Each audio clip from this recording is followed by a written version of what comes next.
जय मां कामाख्या, जय मां जगदम्बा। दोस्तों, सभी साधक साधिकाओं का स्वागत है मेरा चैनल कामाख्या के अघोरी में। दोस्तों, आज मैं आप लोगों के लिए एक बहुत बढ़िया शक्ति का साधना लेकर आज उपस्थित हूँ। ठीक है, ये जो शक्ति का साधना है मैंने आप लोगों को पहले भी बताया है, लेकिन ये शक्ति का जो प्रमुख शक्ति है, जो सबसे हाई लेवल के पावरों में आता हो, ठीक है, वो शक्ति का साधना बताने जा रहा हूँ। आज का जो साधना होगा वो दानव के विषय के ऊपर आप लोगों को बताऊंगा मैं। ठीक है, दानव क्या है, किसका पुत्र है, कैसे उत्पत्ति हुआ है, हर चीजें मैंने वनराज दानव साधना में बता दी है। लेकिन आज जो मैं आप लोग को बताने जा रहा हूँ, ये शक्ति का साधना कुछ साधकों के रिक्वेस्ट में बताने जा रहा हूँ। और रिक्वेस्ट ऐसा है, आप लोग ध्यान से सुनना। कई साधक लोग मेरे को बताते हैं, क्या गुरुजी कोई ऐसा शक्ति है जो हम सिद्ध करने के बाद अपने शरीर के साथ या फिर उसको शरीर के ऊपर फार के हिसाब से, जैसे एक वस्तु को लेके जाते एक बैग को, तो उसी प्रकार ही वो शक्ति को भी अपने शरीर में स्थान देकर उसको ले जा सके कहीं पे भी। अगर कोई भी मैं खेल को खेलने के लिए जाऊं तो वो मेरे ऊपर कंधे ऊपर, जो विक्रम के ऊपर बेताल सवार थे कहानी में जो बताते हैं, उसी प्रकार उस शक्ति को भी मैं बैठा सकूं, शरीर के ऊपर स्थान दे सकूं और कहीं पे भी ले जा सकूं। कोई भी शत्रु से मैं लड़ने के लिए जाऊं, वो मुझे हरा ना सके, चाहे कोई भी क्षेत्र में हो। और शक्ति इतना शक्तिशाली हो कि कोई भी कारनामा, जैसे जादू विद्या की तरह जादूगर जिस प्रकार एक कार्य को कर देते हैं, तो मैं उसी प्रकार ही उस कार्यों को कर सकूं। तो इन चीजों को ही सोच के आज मैं आप लोगों को एक शक्ति का साधना बताने जा रहा हूं। और ये जो इस विद्या में जो भी शक्ति आता है उसे विद्याधारी बोला गया। ठीक है, और वही इस दानव का भी नाम है विद्याधारी दानव का साधना। ठीक है, ये विद्याधारी दानव क्या चीज है, कितने शक्तिशाली है, कैसे इसका विधि विधान होते हैं और ये क्या क्या काम कर सकता है, वो मैं आप लोग को इस विधान में बताऊंगा। ठीक है, साधना बताने से पहले आप लोगों को कुछ जवाब है वो मैं आप लोगों का देना चाहता हूँ। कुछ साधकों ने कहा कि गुरुजी जो शक्ति के साथ बात कर रहा था, क्या वो इंसान से कुछ भूल हुआ था?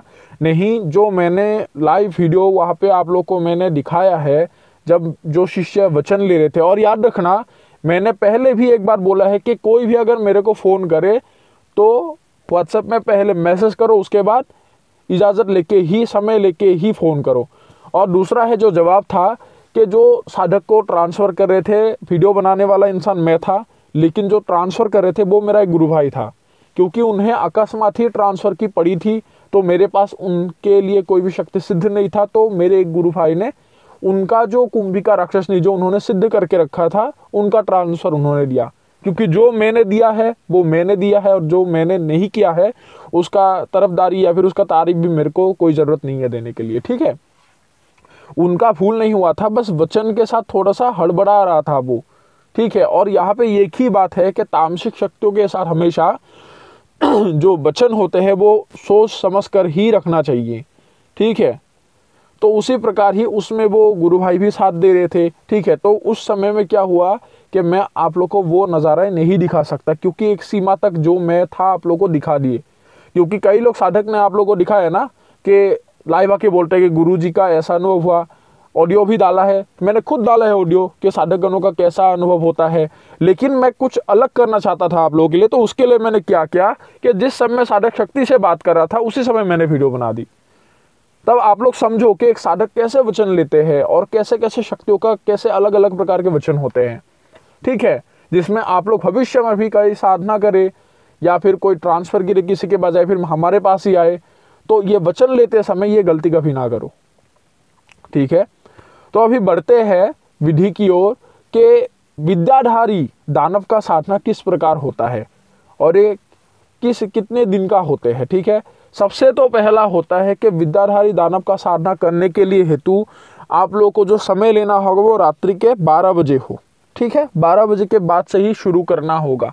ठीक है, और जो आप लोग साधना करोगे ये बरगद के पेड़ के नीचे बैठकर आपको करना होगा। दिशा जो लेना है वो आप लोग दक्षिण दिशा की ओर मुंह करके बैठोगे। ठीक है, और जो वस्त्र होगा वो काला कंबल ऊनी का आसन आप ले सकते हो, या फिर काला कंबल का आसन भी ले सकते हो, काला ऊनी आसन ले लो, जो भी है इसमें चल जाता है। ठीक है, लेकिन याद रखना इसमें चमड़े का कोई भी वस्तु जितने दिन साधना करोगे उतने दिन वर्जित रहेगा, कोई भी इस्तेमाल नहीं कर सकते। चाहे आपका पर्स भी अगर चमड़े का हो तो उसका भी आप उपयोग नहीं कर सकते। कोई आपका ये लॉन्ग पेन में पहनने वाला जो बेल्ट है उससे भी दूर रहना है, ठीक है। बाकी भोजन में कोई भी भोजन कर सकते हो, चाहे तामसिक करो सात्विक करो, भोजन का कोई लेन देन नहीं है, उसमें कुछ भी खाओ, मांस मछली अंडा शराब कुछ भी खा सकते हो, ठीक है, क्योंकि ये एक बहुत ही तामसिक शक्ति का है जो इन चीज़ों को पसंद करते हैं। तो इसमें कोई आपका नुकसान नहीं है, बस संभोग से दूर रहना है, ये याद रखना। संभोग से दूर रहना है, आपका वीर्यपात ना हो, स्वप्न दोष ना हो, इन चीज़ों से थोड़ा सा सावधान रहना है। बाकी खाने पीने में कोई भी परहेज नहीं है, ठीक है। आप कहीं पे भी शयन कर सकते हो, चाहे बिस्तर में करो ज़मीन में करो, इसमें कोई आपका दिक्कत वाली बात नहीं है। और जो वस्त्र होगा वो आप ढील ढाल वाला कपड़ा पहनो, चाहे कुछ भी पहनो लेकिन ढील ढाल कपड़ा पहनो, या फिर बिना सिले हुए कपड़ा पहनोगे तो और बढ़िया है, ठीक है। और इसका जो दिनधार्य होगा ये आप लोग किसी भी अमावस्या से शुरू कर सकते हो, या फिर विशेष मुहूर्त, जैसे अभी होली आ रहा है, होली के दिन से शुरू कर सकते हो, ठीक है।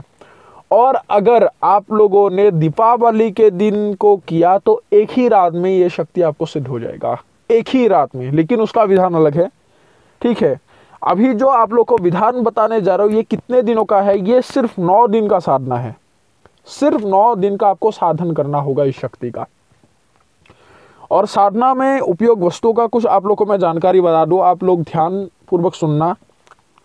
देखो वस्तुएं थोड़ा सा हटके है, लेकिन 2 ही वस्तु हटके है, अगर मिल गया तो आपको कोई रोक नहीं सकता, मतलब, ठीक है। सबसे पहला तो क्या होता है कि जो आप माला का उपयोग करोगे वो मुंड का माला होना चाहिए, ठीक है। मुंड के माला से ही इस जो विद्याधारी दानव है इसका साधना होगा, तभी संभव है। और मुंड का जो माला होगा वो आप लोग को बकरे के खून से तामसिक पद्धति से जागृत करना होगा, ये याद रखना।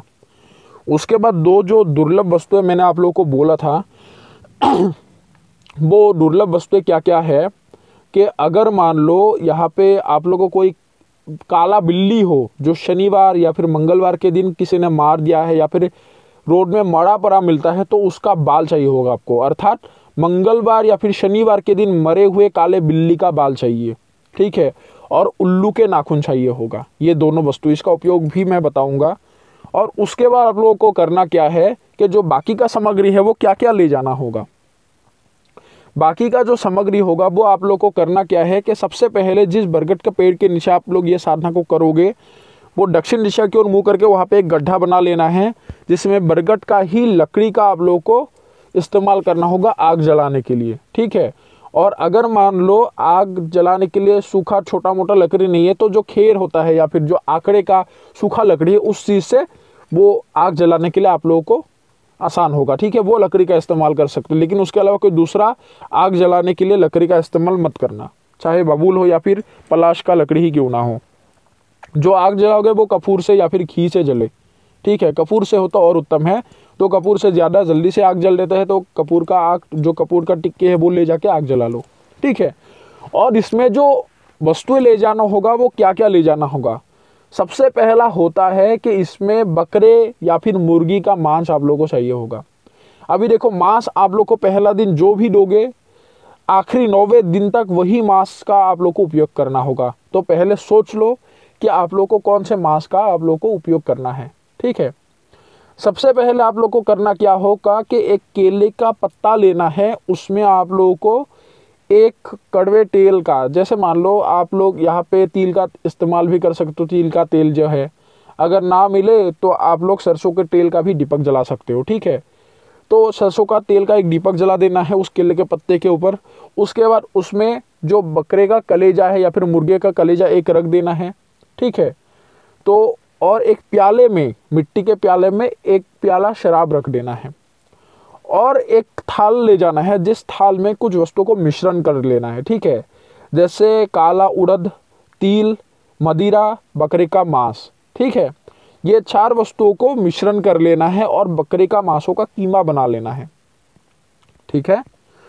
उसके बाद आप लोगों को करना क्या होगा कि सबसे पहले क्या होता है कि और काले उड़द अलग से भी रख लेना है, थोड़ा सा और ज़्यादा, जैसे मान लो 1 पोआ आधा किलो ऐसे अलग करके रखना होगा थोड़ा सा, जिसमें थोड़ा सा वहाँ पे तिल का भी मिश्रण कर देना है। ये दोनों को एक पॉलीथीन में अलग से रखना होगा, ठीक है।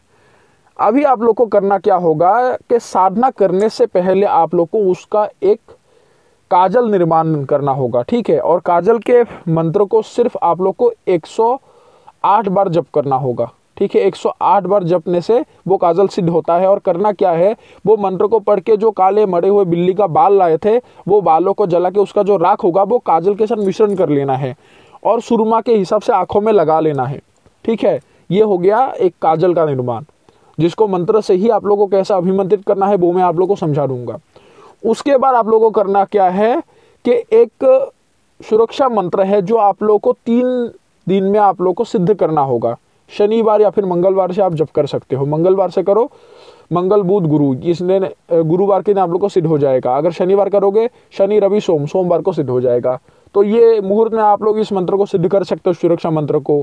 और जो सुरक्षा घेरा लगाना है, इसमें कोई भी लोहे का चाकू, किसी भी प्रकार का पानी, रंग, कलर, इन चीज़ों से नहीं होगा।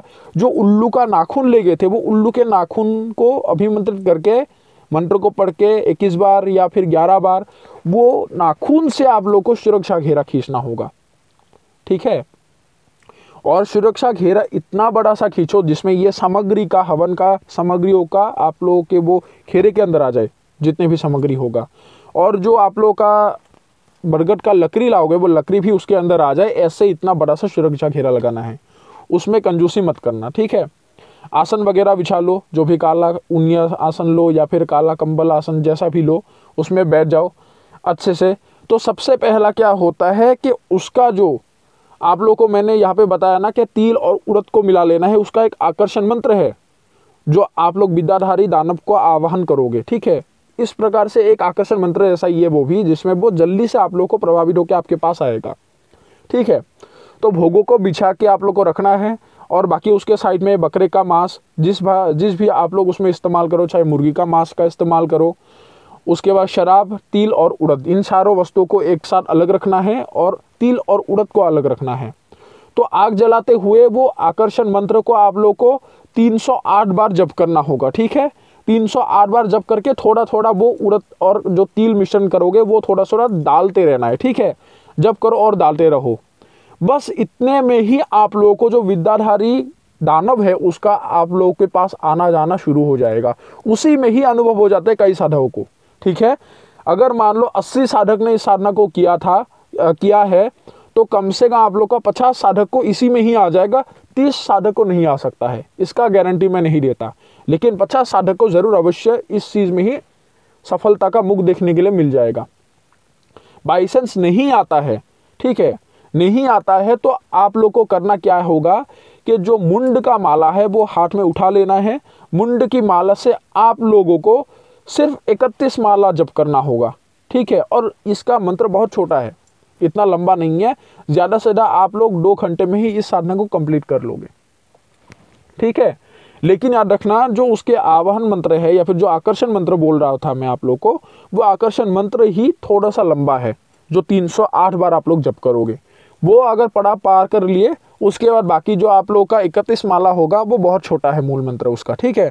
और उसी को ही जप करते करते आप लोगों को जो ये मांस का कीमा बनाओगे वो आप लोगों को हवन के आहुति देते रहना है, ठीक है। जैसे 2-3 बार जप किया, उसके बाद आप लोगों ने थोड़ा सा आहुति दे दिया, छोटा छोटा पीस कर लेना है कीमा बना के, ठीक है। तो जैसे ही आप लोग का पहला दिन होगा, उसी में ही साधक को अनुभव होना शुरू हो जाते हैं। क्योंकि ये जो दानव है, जो विद्याधारी दानव है, इसका आने का गति कैसा होता है, चाल चलन कैसा है, वो मैं आप लोगों को समझाता हूँ, ठीक है। देखो, विद्याधारी दानव ऐसा शक्ति है जो कोई भी स्वरूप में आपके पास आ सकता है, आप लोग पकड़ ही नहीं पाओगे। चाहे एक कुत्ते के शक्ल में आए, रात के अंधेरा है, भेड़ के शक्ल में ज्यादातर आते हैं वो, ठीक है। भेड़ का आवाज आना, ठीक है, जैसे साधना कर रहे हो, कुत्तों का भौंकना आपके पास आके, लेकिन उसका आवाज सुन रहे हो, ठीक है। कोई एक बहुत बड़े इंसान है जिसका आवाज बहुत बड़ा है, जो दर्द में चिल्ला रहे हो जोर जोर से, तो ऐसे आवाज आना, ये इस दैत्य का पहचान है, ठीक है। ये कोई बदबू नहीं लाता, कोई गंध नहीं लाता, लेकिन बहुत ज्यादा शोरगुल होते हैं। और जब ये आता है तो आसपास जितने भी पशु पक्षियां होते हैं वो लोग चिल्लाना शुरू कर देता है। उसी में ही आप लोग को समझ जाना है कि विद्याधारी जो दानव हो वो आप लोग के आसपास आ चुका है, ठीक है, उस इलाके में प्रवेश हो चुका है आपके, ठीक है। लेकिन याद रखना कि साधक को इसमें भयभीत नहीं होना है, ये सिर्फ आवाज ही करेगा, ठीक है। लेकिन जो प्रत्यक्षीकरण है वो आप लोग के 7वें दिन या फिर 8वें दिन ही हो जाता है, ठीक है। लेकिन अनुभव जैसे आप लोग का तीनवां दिन जो पार करोगे, तीसरा दिन, वो तीसरा दिन पार करने के बाद ही और प्रबल होना शुरू हो जाएगा, ठीक है। ऐसा लगेगा कोई भेड़ आप लोग को खदेड़ के आ रहे हो, कोई भैंस खदेड़ के आ रहा है जिसका पाँव का आवाज़ आप लोग को मिल रहा है, ठीक है। लेकिन जैसे ही आप लोग का 7वां 8वां दिन होगा तो दूर से आप लोग को ये भी बोल सकता है तू ये सब क्यों कर रहा है, कोई तरीके को इस चीज़ से कोई कुछ भी मिलने वाला नहीं है, चला जा नहीं तो मार दिए जाओगे, तुझे मार दूंगा मैं। तो ऐसे आप लोग को डराने के लिए कोशिश होते हैं, ठीक है। बस यही करता है, बस साधक को अपने ध्यान की ओर मग्न होकर मंत्र को जप करना चाहिए, यही इसमें बोला गया है। क्योंकि ये सिर्फ आप लोग को डराने के लिए कोशिश होगा, उठाने के लिए कोशिश होगा, ठीक है। और जैसे ही आप लोग का 9वां दिन होगा, 9वां दिन होगा, आप लोग आह्वान करोगे, उसी में ही उसका आना चलना, चाल चलन और अनुभव आप लोग का बहुत ज़्यादा तीव्र होगा। जो ये 8वें दिन तक कर रहा था, 8वें दिनों का अनुभव आप लोग के उस दिन जो आकर्षण मंत्र है उसी में ही आप लोग को हो जाएगा, ठीक है। बाकी धमकाना शुरू हो जाते हैं। जैसे ही आप लोगों का 30वां माला होगा, उसी में क्या होता है, जो विद्याधारी दानव है, जो दानव महाराज है, वो आप लोगों के सामने प्रकट नहीं होता, लेकिन पैर के ऊपर से या फिर आकाश के मतलब माध्यम से ही, हवा में ही आप लोग के ऊपर हंसता रहता है, बहुत जोर जोर से हंसता है, ठीक है। और जैसे ही 31वां माला होगा आप लोगों का, तो उसी में ही वो एक स्वरूप को, जो उसके विशाल का एक स्वरूप होते हैं, वो उस स्वरूप को धारण करते हुए आप लोगों के सामने आके हंसता रहता है, खिलखिलाता हुआ हंसेगा, ठीक है, पूरा एकदम से हंसेगा। तो उसमें आप लोगों को डरना नहीं है, बस निर्भीक होके वो साधना को कंप्लीट करने के लिए सोचते रहना है। और जैसे ही आप लोग को ऐसा पड़े कि कभी कभार ऐसा भी हो सकता है कि आप लोग का 27वां माला हो गया, उसी में ही वो प्रकट होके बोल सकता है कि मैं आ गया हूँ, अपने साधना को बंद कर, बता क्या चाहिए। तब भी आप लोग को उससे बात नहीं करना है, ठीक है। तो बस आंखें को बंद करो और ध्यान मग्न होके बस मंत्र को जप करो, ठीक है। और बस आहुति देते रहो। उसी में ही जैसे 31 माला का आप लोग का आहुति पूरा होगा, आप लोग का साधना खत्म हो गया, मंत्र जप खत्म हो गया, तो उसी में ही उसका ध्यान करके हो, दोनों को हाथों को जोड़ के प्रणाम करके ध्यान में लगा रहना है, ठीक है। उसी समय जो ये विद्याधारी दानव है वो अपना स्वरूप में आके आपसे सवाल करेगा कि ए वत्स, तूने मुझे किस लिए बुलाया है और तू क्या चाहता है मुझसे, किस लिए मेरा तूने इतना कठोर साधना किया, जो मेरे डराने के बाद भी तू डरा नहीं, अपने ही रास्ते में अडिग रहा, बता क्या चाहिए तुझे। तब बोलना है कि आपका जो भी इच्छाएं है, अभी देखो उनसे जो भी वचन लेना है तो उसके लिए अपना इच्छा को जाहिर करना होगा कि आप लोगों ने किस लिए उसे बुलाया है, ठीक है। कोई समस्या है तो समस्या का आप निवारण पूछो कि मैं इस समस्या से घेरा हूँ, तो कृपया करके उन समस्या को हटाने के लिए, फिर उन समस्या से गिर के ही मैं आपका आह्वान किया हूँ। आप भली भांति जानते हो कि आपको मैंने किस लिए बुलाया है, ठीक है। तो बता देगा, बता और क्या समस्या है तेरा। बोलना है कि मैं यही इच्छा है मेरा, हे महाराज, कि आप मेरे साथ हमेशा रहो, और जब भी मैं आपको अपने मदद के लिए किसी भी वक्त बुलाऊं, किसी भी जगह बुलाऊं, तो आप उसी समय मेरे पास आओ, ठीक है। और इससे क्या क्या वचन लेना है वो मैं आप लोग को यहाँ पे नहीं बताऊंगा, क्योंकि दानव का जो वचन है वो आम शक्तियों के जैसा नहीं है कि छुड़ैल से जो भी वचन लिया आपने, कोई भी साधक ने बता दिया जब भी बुलाओ तभी आना है, ठीक है। दानवों का जो वचन है वो तौर तरीका अलग है, ठीक है। तो तभी वो आपसे वचन देगा, ठीक है। तो वचन लेना है। जो भी साधक या फिर साधिका इस साधना को करना चाहते हैं, मेरे शिष्य को ही मैं बताऊंगा ये वचनों को कैसे लेना है, ठीक है। तो जैसे ही आप लोग का ये वचन लेना हो गया, उसके बाद आप लोग को उसको बुलाने का तरीका पूछना है कि वो बुलाने का तरीका क्या बताता है। तभी आप उसका आह्वान कर पाओगे जब आपको उसकी सबसे ज़्यादा ज़रूरत होगा, ठीक है। जैसे ही आप लोग उसको बुलाने का तरीका बताओ, उसके बाद आप लोग को उसका जो भोग आप लोगों ने रखा है, जो बकरे का कलेजा या फिर मुर्गे का कलेजा रखा है और जो प्याले में शराब रखा है, वो शराब को उनको अर्पण कर देना है कि हे बाबा, मैंने आपके लिए भोग रखा है, इस भोग को आप ग्रहण करो और हमेशा मेरे ऊपर आशीर्वाद बनाए रखो, ठीक है। तो ऐसे बोल के जैसे ही आप उन्हें भोग समर्पित कर दोगे, तो विद्याधारी जो दानव हो गया वो भोग को ग्रहण करके उसी में ही आपसे जाने का आदेश मांगेगा, और जैसे ही आप आदेश दोगे वो चला जाएगा अपने लोक में, ठीक है। तब से जब उनका आप लोग आवाहन करोगे, उसी समय वो विद्याधारी दानव आप लोगों के सामने आ जाएगा, ठीक है। और इसके जरिए आप लोगों का क्या क्या लाभ होगा वो मैं आप लोगों को बताता हूँ। देखो, सबसे पहला होता है कि नज़र बंदिश, ठीक है, निद्रा बाण, ठीक है, जितने भी बाण, जितने भी मतलब माया विद्या है, इसके जरिए आप लोग प्राप्त कर सकते हो, क्योंकि खुद विद्याधारी है, ठीक है। इतने रूपों का ये धारण कर सकते हैं कि आप सोच भी नहीं सकते। अगर कोई एक वस्तु का भी रूप धारण करने के लिए बोलोगे कि इस पत्थर में परिवर्तित हो जाओ, वो पत्थर में परिवर्तित हो सकता है। और इस शक्ति को आप अपने शरीर में लेके भी जा सकते हो कहीं पे भी। अगर बोलोगे कि आप मेरे पीठ के ऊपर सवार हो जाओ, वो सवार हो जाएगा। उसके बाद अगर मान लो कोई भी तांत्रिक ने आपसे मुकाबला करने के लिए सामना सामनी बैठा हुआ है, तो इसको आप शरीर में बुला के उसके जरिए किसी को भी आप मतलब खत्म कर सकते हो, ठीक है। आपके आसपास ने आपको कम से कम 11 शत्रुओं ने घेर लिया है, तो वो अगर आपके ऊपर सवार है तो 11 शत्रु भी आपके बाहुबल को हरा नहीं सकता। एक ही हाथ से सभी को पछाड़ सकते हो। 5 इंसान को मारने के लिए एक चुटकी ही काफ़ी है आपका, इतना सामर्थ्यवान होते हैं।